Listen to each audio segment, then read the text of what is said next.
여러분은 결혼 생활에서 어느 정도의 갈등을 겪으시나요? 대출금 이자가 또 올랐어. 월급은 그대로인데 나가야 할 돈은 점점 더 많아지고. 큰일이네. 그러길래 내가 처음부터 이 집을 사는 걸 반대했잖아. 당신이 고집을 부려서 결정한 거니까 다 당신 책임이야.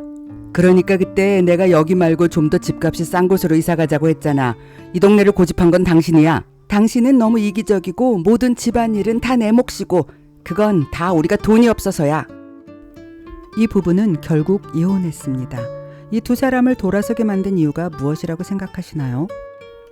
어떤 부부는 더 자주 다투고 어떤 부부는 가끔 티격태격하는 정도이기는 하지만 대부분의 부부는 빈도와 상관없이 거의 모든 결혼 생활에 어느 정도의 갈등을 겪으며 살아갑니다. 그런데 어떤 부부는 갈등과 논쟁이 일어나도 그것이 그렇게 오래 영향을 미치지 않고 풀어지는 반면 또 어떤 부부는 걷잡을 수 없는 파경에까지 이르러 결국 더 이상 서로를 용납하지 못하고 헤어지게 되는 결과를 맞게 되지요. 이 두 상황은 어떤 차이가 있는 것일까요? 갈등 상황에도 결혼 생활이 유지되는 부부와 이혼에 이르는 부부의 중요한 차이점은 무엇일까요? 이혼율이 지속적으로 높아지는 상황에 대해 심리학자들이 이혼하는 부부의 특징을 연구한 내용이 있습니다. 이들은 공동 연구를 통해 몇 년에 걸쳐 1000여 부부를 대상으로 심도 있는 인터뷰와 관찰을 했다고 합니다. 그리고 이 과정에서 이혼하는 부부와 행복한 부부의 특징을 분명하게 발견할 수 있었습니다. 많은 사람들이 이야기하는 대로 그건 그냥 성격 차이일까요? 사는 게 힘들고 어려운 문제가 많으면 어쩔 수 없이 사이가 멀어지고 서로를 미워할 수밖에 없는 걸까요? 이번 영상에서는 사람 사이의 대화가 큰 힘을 가지고 있고 대화를 통해 원하는 모든 것을 얻어낼 수 있다고 주장하는 찰스 두히그의 책 대화의 힘을 통해 이 문제를 함께 알아보려고 합니다. 여기는 책과 이야기가 있는 돌다리 동네 책방입니다. 연구에 따르면 어떤 부부는 갈등과 논쟁이 일어나도 그것이 그렇게 오래 영향을 미치지 않았고 싸움 후에도 앙금이 남아있지 않은 반면에 다른 부부는 작은 갈등도 고성이 오가는 싸움이 되고 화해하는 듯해도 그 잠깐의 휴전이 지나가면 다시 상처와 불화가 되살아나고 주기적으로 이혼을 이야기합니다. 연구자들은 그 두 그룹의 차이점을 찾아내기 위해 보다 세밀하게 접근을 해보았습니다. 우선 이 두 유형의 부부 사이에는 부부싸움의 소재 자체가 다를 것이라고 생각하였습니다. 이혼에 이르는 부부는 돈, 건강, 술 등 좀 더 심각한 문제로 싸울 것이고 행복한 부부는 일상생활에서 마주치는 좀 더 가벼운 문제로 싸울 것이라고 짐작했던 것이지요. 그러나 그 가설은 틀렸습니다. 행복한 부부든 불행한 부부든 대개 비슷한 문제로 싸웠습니다. 양쪽 모두 금전 문제로 스트레스를 받았고 건강 혹은 가족 등 나름 심각한 문제에 대한 의견 차이를 겪었습니다. 그러니까 부부싸움의 주제가 얼마나 심각한가 그렇지 않은가는 부부 사이의 불화를 설명하는 주요 문제가 아니었다는 것이지요. 다음으로 연구자들은 행복한 부부는 서로 의견이 어긋날 때 좀 더 잘 해결하는 노하우를 갖고 있을 것이라는 가설을 세웠습니다. 어쩌면 그들은 싸우더라도 더 빨리 화해하거나 금세 싸움을 접을 것이라는 생각이었지요. 이번에도 틀렸습니다. 행복한 부부라고 해서 갈등을 해결하는 일에 더 능숙하지도 화해를 더 잘하지도 않았습니다. 행복한 부부를 자세히 들여다보니 오히려 문제를 해결하는 일에 형편없는 경우가 더 많았습니다. 그들은 논쟁을 계속했고 제대로 결론에 이르지도 못했습니다. 하지만 그들은 여전히 결혼 생활을 유지하며 극단적으로 이혼에 대한 생각에 이르지 않았습니다. 부부관계가 교양과 교육의 문제와 연관되어 있다고 생각한 연구자들은 이번에는 전문가의 조언도 많이 받고 대인관계에 대한 책을 읽으며 최대한 부부관계에 대해 올바르게 접근하려고 노력하는 부부들의 그룹도 관찰해 보았습니다. 그러나 의외로 이들 교양 있는 부부들 또한 결국은 서로에게 분노하며 이혼에 이르게 되는 경우가 많았습니다. 연구자들은 혼란에 빠졌고 다시 처음으로 돌아와 행복한 부부와 불행한 부부의 결혼 생활을 구분할 다른 변수를 찾기 시작했습니다. 그러면서 한 가지 주목하게 된 사실은 부부싸움이 일어나고 번져가는 과정에서 행복하든 안 하든 많은 부부가 주도권을 놓고 다툰다는 것을 알게 되었습니다. 연구자가 관찰한 것을 살펴보면 부부가 싸움을 할 때 대부분 서로 통제하려는 생각이 작동되었고 이러한 주도권에 대한 생각이 싸움의 많은 과정으로 나타났습니다. 배우자의 행동이나 가치관, 가정 내에서 결정해야 하는 문제 등에 대해서 자신이 생각한 것을 옳다고 믿고 상대방의 생각을 바꾸려고 하는 경향이 많이 있었다는 것이지요. 사실 누구나 다른 사람에게 통제당하거나 주도권을 뺏기는 것은 견디기 힘들어합니다. 가장 밀착되어 살아가는 부부 사이에서 특히나 두 사람 사이의 관계의 주도권을 가지고 싸우는 것은 극히 자연스러운 일입니다. 그러나 연구자들이 천여 쌍의 부부의 일상을 인터뷰하고 녹화한 테이프를 살펴보았더니 의외의 역학관계가 눈에 들어왔습니다. 행복한 부부와 불행한 부부는 싸움 중에 통제권에 접근하는 방식이 서로 다르다는 것을 알게 된 것입니다. 불행한 부부 사이에서 통제에 대한 충동은 상대를 조종하려는 시도로 표출되었습니다. 제발 그만 좀 해! 남편이 아내에게 소리쳤습니다. 아내도 되받아칩니다. 당신이야말로 그런 식으로 말하지 마. 두 사람은 이어서 서로의 언어를 통제하고 나한테 그런 말투로 얘기하지 마. 그리고 어떤 주제에 대해서만 이야기할 수 있는지를 통제하고 함부로 그런 이야기를 하다니 선 넘지 마. 그리고 어떤 몸짓과 표정 등이 허락되는지를 통제하려 합니다. 그런 식으로 사람 무시하는 표정 계속하면 나는 더 이상 이야기하지 않을 거야. 이 부부는 결국 얼마 후 이혼했습니다. 그러나 행복한 부부 사이에서 주도권에 대한 열망은 상당히 다른 양상을 띠었습니다.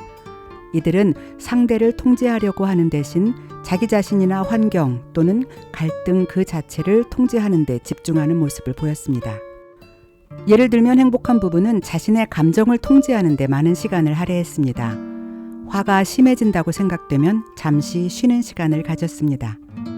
기분이 나쁘다고 소리를 지르는 대신 마음을 가라앉히려고 했었고 심호흡을 하며 천천히 말했고 감정이 격해진다고 생각하면 자주 말을 멈췄습니다.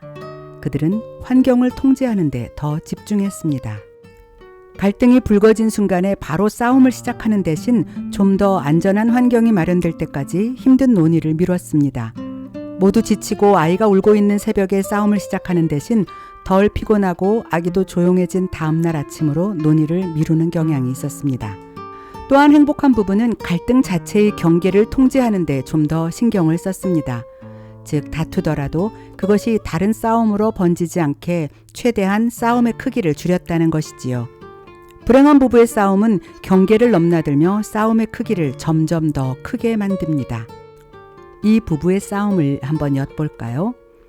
처음에는 이번 명절을 어떻게 보낼지에 대한 이야기로 시작합니다. 그러다가 갑자기 이야기가 급발진하여 당신은 너무 이기적이고 모든 집안일은 다 내 몫이고 그건 다 우리가 돈이 없어서야 라는 식으로 대화가 변질되어 버립니다. 명절마다 나는 시댁에 가서 허리가 휘게 일하느라고 내 부모님한테는 인사도 제대로 드리지 못했어. 당신은 항상 그렇게 자기 생각만 하지. 그렇게 이기적인 당신한테 질렸어. 당신이 도대체 제대로 하는 게 뭐야?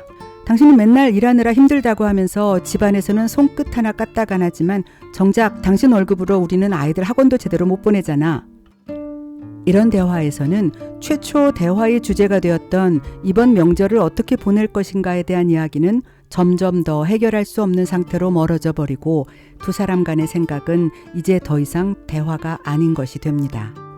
여기 등장한 명절 문제, 상대방이 이기적인가에 대한 판단, 집안의 경제적 문제, 세 가지 중 어느 하나 해결할 수 없이 꼬여버린 싸움의 난장판이 되어버리지요. 갈등의 경계를 통제하지 못했을 때 싸움은 이런 식으로 주제를 넘나들며 해결하지 못할 상황으로 걷잡을 수 없이 번져나가게 됩니다. 이쯤 되면 어차피 이 대화는 해결을 위한 논쟁이 아니라 그저 상대방에게 화풀이를 해대는 것이 되고 이런 싸움을 거치는 부부는 결국 서로에 대해 회복하기 힘든 상처를 안은 채 하루하루를 보내게 될 것입니다. 반면 갈등의 경계를 통제할 수 있는 부부는 싸우더라도 싸움의 원인에 국한된 싸움을 하게 되며 더 이상 통제할 수 없이 확산되고 변질된 싸움으로 상황을 악화시키지 않게 됩니다. 두 사람을 둘러싼 환경, 현재 각자의 컨디션, 그리고 외부로부터의 문제 등 두 사람이 함께 통제할 수 있는 것에 집중하다 보면 싸움은 대화의 형태로 바뀔 수 있게 됩니다. 그리고 거기에서는 상대방보다 우위에 서거나 상대에게 상처를 주려는 것이 아닌 이해하고 문제를 해결하려는 것을 목표로 하는 두 사람 공통의 방향이 만들어지게 됩니다. 즉, 부부가 테이블의 같은 쪽에 앉게 되는 것이지요. 싸우더라도 서로가 상황에 대한 통제권을 갖는다고 생각할 수가 있고, 상대방을 통제하려는 의도로 감정 섞인 비난이나 주제가 뒤섞여서 풀기 어려운 싸움으로 이어지지 않는 것입니다. 상대방에게 자기의 말을 억지로 듣도록 강요하면 결국 상대방도 내가 말하는 것을 들을 수밖에 없을 것이며, 내 관점에서 보도록 강요하면 마침내 내가 옳다는 걸 인정할 것이라고 믿는 사람들이 있습니다. 과연 그럴까요? 상대방을 입 다물게 하고 목소리를 높여서 나 혼자 말을 쏟아내면 상대방이 내 의견을 듣고 내 생각과 관점을 인정하게 될까요? 아직 내 말 안 끝났어. 말 끊지 말고 들어. 당신은 늘 그런 식이야. 왜 자기 말만 하고 내 말은 들으려고 하지 않는 거야? 내가 말했지. 2번 말하게 하지 마. 나는 분명히 내 생각을 말했으니까. 그래서 해결된 게 뭔데? 성질만 부린다고 뭐가 달라지는 게 있어? 이런 접근법은 대부분 효과가 없습니다. 강제로 내 말을 듣고 내 입장을 보게 한다면 그건 더 크게 싸우자는 소리밖에 안 됩니다. 일상생활에서 부부가 겪는 갈등은 어차피 단시간에 명확하게 해결되지 않는 경우가 많습니다. 하지만 두 사람 모두 자신의 의견이 상황을 어느 정도 통제하고 있다고 느낄 때 갈등은 때로 그 강도가 약해지며 불필요한 감정 싸움으로 이어지지 않을 수 있게 됩니다. 한 사람이 자기 마음을 말하고 배우자가 그걸 듣고 두 사람이 함께 할 수 있는 것을 찾고 나면 해결해야 하는 막막함은 오히려 줄어들게 되는 경우가 많기 때문입니다. 대출금 이자가 또 올랐어. 월급은 그대로인데 나가야 할 돈은 점점 더 많아지고. 큰일이네. 그러길래 내가 처음부터 이 집을 사는 걸 반대했잖아. 당신이 고집을 부려서 결정한 거니까 다 당신 책임이야. 이 대화는 이미 벌어진 상황을 해결하려는 대화가 아니라 상대방이 내 말을 듣지 않아서 이런 문제가 생겼다는 비난일 뿐 상황을 전혀 개선시키지 못합니다. 즉, 상대방에 대한 통제에 집중하는 대화 방식이지요. 그러니까 그때 내가 여기 말고 좀 더 집값이 싼 곳으로 이사 가자고 했잖아. 이 동네를 고집한 건 당신이야. 남편은 자신에 대한 비난을 다시 상대에 대한 비난으로 전개시키며 상대가 자기 말을 듣지 않았기 때문에 애초부터 문제가 발생한 것이라고 이야기합니다. 결국 이 대화는 현재의 상황에 대해 어떤 해결책도 만들지 못한 채 서로에 대한 통제권의 날을 세우며 원망과 미움만 크게 만들 뿐입니다. 반면에 상대방에 대한 통제가 아닌 상황을 통제하려는 시도를 하는 부부의 대화는 이런 식으로 다르게 나타납니다. 우선 당분간이라도 지출을 좀 더 줄여야지 어쩌겠어. 아이하고 이야기해볼게. 아무래도 학원 하나는 끊어야 할 것 같네. 이 부부는 뻔히 두 사람 다 알고 있는 문제에 대해서도 각자가 나름대로 상황을 통제하고 있다는 느낌을 갖게 됩니다. 이와 함께 서로에 대해 비난하는 것이 아니라 두 사람이 함께 할 수 있는 방법을 찾는 것으로 대화를 이끌어 나가게 됩니다. 이왕 벌어진 상황에서 서로에게 해답 없는 비난을 쏟아내는 것으로 상대방을 통제하려고 시도하는 것이 아니라 두 사람이 같은 방향을 바라보며 현재 제기된 문제에 대해 나름의 방식으로 공동의 상황을 통제하려고 시도하는 것이지요. 이렇게 통제에 대한 갈망을 역이용하여 두 사람이 함께 작업하고 충돌의 온도를 낮추고 싸움의 크기를 줄이는 방법을 찾아 협력한다면 그 두 사람은 대화의 영역에서 마침내 나란히 서서 대화가 흘러가는 방식에 대한 통제를 공유할 수 있게 될 것입니다. 이 책에서 연구진이 많은 부부를 대상으로 관찰하고 연구한 결과는 이렇게 통제에 대한 생각과 방향에 따라 이혼하는 부부와 행복하게 결혼 생활을 유지하는 부부의 차이점이 드러났습니다. 여러분의 생각은 어떠신가요? 어쨌든 참 중요하고도 어려운 것이 부부간의 대화인 것 같습니다.